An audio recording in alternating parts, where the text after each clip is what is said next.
नमस्कार, आप देख रहे हैं 4 PM और मैं हूं अभिषेक मिश्रा। देखिए, बिहार के पूर्व मुख्यमंत्री और केंद्रीय मंत्री जीतन राम मांझी एनडीए में सीट शेयरिंग को लेकर सबसे ज्यादा बेचैनी किसी के अंदर इस वक्त अगर नजर आ रही है तो वो केंद्रीय मंत्री जीतन राम मांझी के अंदर नजर आ रही है। जाहिर तौर पर जीतन राम मांझी एनडीए में सबसे कमजोर दल है, यह अभी कहने में कोई गुरेज नहीं होना चाहिए। और जीतन राम मांझी की पार्टी को अगर हम सबसे कमजोर दल एनडीए का कह रहे हैं तो ये उनके ट्रैक रिकॉर्ड के आधार पर कह रहे हैं। जेडीयू ने उन पर दबाव बनाया कि अपनी पार्टी का विलय कीजिए, नीतीश कुमार ने उन पर दबाव बनाया कि अपनी पार्टी का विलय हमारी पार्टी में कीजिए और नहीं तो इंडिया गठबंधन से आप बाहर चले जाइए। नीतीश कुमार तब इंडिया गठबंधन का हिस्सा थे। जीतन राम मांझी को अलग होना पड़ा। जीतन राम मांझी सबसे कमजोर दल हैं एनडीए में। ये बात हम इसलिए भी कह रहे हैं क्योंकि इससे पहले भी वो जिस गठबंधनों में रहे हैं उनकी डिमांड को बहुत गंभीरता से कभी नहीं लिया जाता रहा है। तो जाहिर तौर पर जीतन राम मांझी की जो डिमांड है, उसको सीट शेयरिंग वाली जो डिमांड है, वो गंभीरता से लिया जाएगा कि नहीं लिया जाएगा। जीतन राम मांझी को भी ये अंदेशा है कि डिमांड तो हम कर रहे हैं, लेकिन हमारी डिमांड को कितनी गंभीरता से लिया जाएगा, ये सवाल उनके मन में भी होगा। लेकिन सीट शेयरिंग को लेकर जो रुख है बिहार के पूर्व मुख्यमंत्री और केंद्रीय मंत्री जीतन राम मांझी का, वो और उसमें और बदलाव नजर आया है। एक तरह से एक्सीलेटर पर पैर रख दिया है जीतन राम मांझी ने। कल उन्होंने एक बयान दिया है और उनके बयान को अगर हम डिकोड करने की कोशिश करें तो ये माना जा सकता है कि जीतन राम मांझी कोई भी बड़ा फैसला लेने को आमादा हैं, ले सकते हैं। हालांकि उन्होंने यहां तक कह दिया कि लगता है कैबिनेट छोड़ना पड़ेगा। बाद में इस बयान से उन्होंने यू टर्न जरूर लिया, लेकिन 4 रोटी का जिक्र किया है उन्होंने कि 4 रोटी है तो उसमें से 1 रोटी चाहिए। कोना, हमको रोटी का कोना नहीं चाहिए। अगर 4 रोटी है तो उसमें से 1 रोटी हमको भी दीजिए, हमें कोना नहीं चाहिए। अब भारतीय जनता पार्टी की बात अगर छोड़ दे तो एनडीए में 4 दल बच जाते हैं। जेडीयू, उपेंद्र कुशवाहा की पार्टी, जीतन राम मांझी की पार्टी और चिराग पासवान की पार्टी। तो एनडीए में कुल मिलाकर 5 दल हैं। पशुपति पारस अलग हो चुके हैं, तो 4 दल हैं। तो 4 रोटी में से 1 रोटी चाहिए। ये तो बड़ी डिमांड है जीतन राम मांझी की। वो कह रहे हैं कि 4 हिस्सा में से 1 हिस्सा चाहिए हमको। हम रोटी का कोना लेकर संतुष्ट नहीं होंगे, रोटी का कोना हम नहीं लेंगे। एक और बड़ी बात कही है जीतन राम मांझी ने, इससे आगे बढ़कर उन्होंने कहा है कि 20 सीट से ज्यादा मिलेगी तब ना 20 सीट जीतेंगे। तो अब तक तो चर्चा थी कि भाई 20 सीट मांग रहे हैं। जीतन राम मांझी 20 सीट नहीं मांग रहे हैं, 20 सीटों से ज्यादा मांग रहे हैं। उनकी डिमांड 30 या 40 सीटों की है। भाई, आपका अगर बहुत बेहतर स्ट्राइक रेट भी रहेगा तो 20 सीटें जीतने के लिए 30-35 सीटें तो आपको लड़नी पड़ेगी। तो जीतन राम मांझी को 30-35 सीट मिलेगी कि नहीं मिलेंगी, ये सवाल है।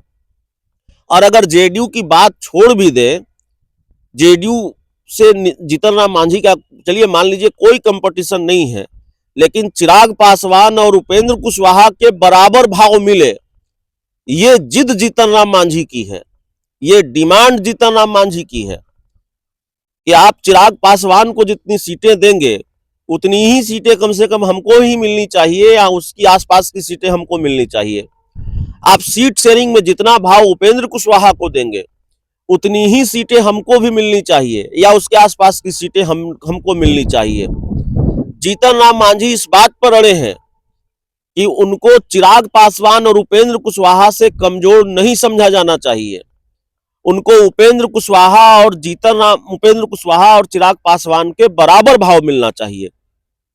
जीतन राम मांझी का ताजा बयान है, कल उन्होंने जहानाबाद में यह बयान दिया है कि अगर एनडीए में 4 रोटी है तो 1 रोटी हमको मिलनी चाहिए। रोटी का कोना आप हमको क्यों देंगे? रोटी के कोने से हम संतुष्ट नहीं होंगे। और दूसरी बात उन्होंने कह दी है कि 20 सीट लड़ेंगे, 20 सीट तब जीतेंगे जब 20 से ज्यादा सीट लड़ेंगे।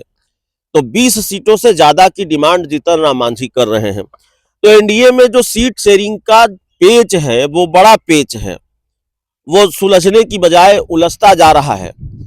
और ये चिंता नीतीश कुमार के लिए नहीं है, ये चिंता जेडीयू के लिए नहीं है, ये चिंता भारतीय जनता पार्टी के लिए है कि वो कैसे सीट शेयरिंग करेगी अपने सहयोगी दलों में, सीटों का बंटवारा कैसे होगा एनडीए के सहयोगी दलों में।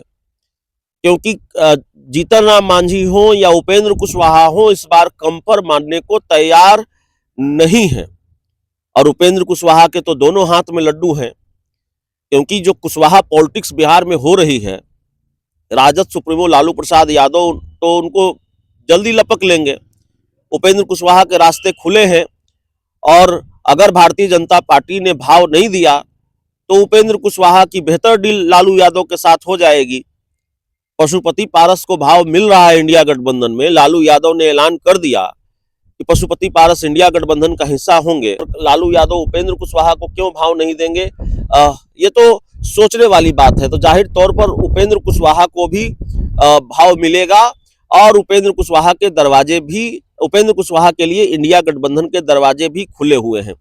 तो बीजेपी की समस्या यही है और बीजेपी ये बात जानती है कि अगर बहुत दबाया गया सहयोगी दलों को या उनकी डिमांड को बहुत अनसुना किया गया तो फिर एनडीए बिखर सकता है, टूट सकता है। लालू यादव इसको भुनाने में लगे हैं तो आगे कुआं पीछे खाई वाली स्थिति है, आप सीटें दे भी नहीं सकते। अरे भाई, बिहार में विधानसभा की 243 सीटें हैं, उसको आप 245 भी नहीं कर सकते और 345 445 भी नहीं कर सकते और 145 भी नहीं कर सकते, 143 भी नहीं कर सकते। जितनी हैं सीटें उतनी ही रहेंगी और डिमांड आपसे 300 सीटों की हो रही है। भारतीय जनता पार्टी भी 100 से कम सीटों पर लड़ेगी नहीं। नीतीश कुमार 115 120 सीट मांग रहे हैं, उससे कम पर वो लड़ना नहीं चाहते हैं। जीतन राम मांझी को 20 से ज्यादा सीट चाहिए, चिराग को 50-60 सीटें चाहिए, उपेंद्र कुशवाहा भी 30-35 सीट 20-25 सीट मांग रहे हैं। तो कोई कम पर मानने को तैयार नहीं है। तो 3 दलों में से एक दल के बारे में भविष्यवाणी जरूर की जा सकती है। ये बात बिना किसी गुरेज के जरूर कही जा सकती है कि चाहे वो जीतन राम मांझी की पार्टी हो, चाहे वो उपेंद्र कुशवाहा की पार्टी हो, चाहे वो एनडीए का तीसरा दल चिराग पासवान की पार्टी हो, 3 में से कोई एक दल अभी एनडीए से छिटक सकता है। इस बात की संभावना नजर आ रही है, क्योंकि तीनों की जो बड़ी डिमांड है उसको पूरी करना भारतीय जनता पार्टी के लिए संभव नहीं है, कतई संभव नजर नहीं आ रहा है। इस पूरी रिपोर्ट में इतना ही। बहुत बहुत धन्यवाद।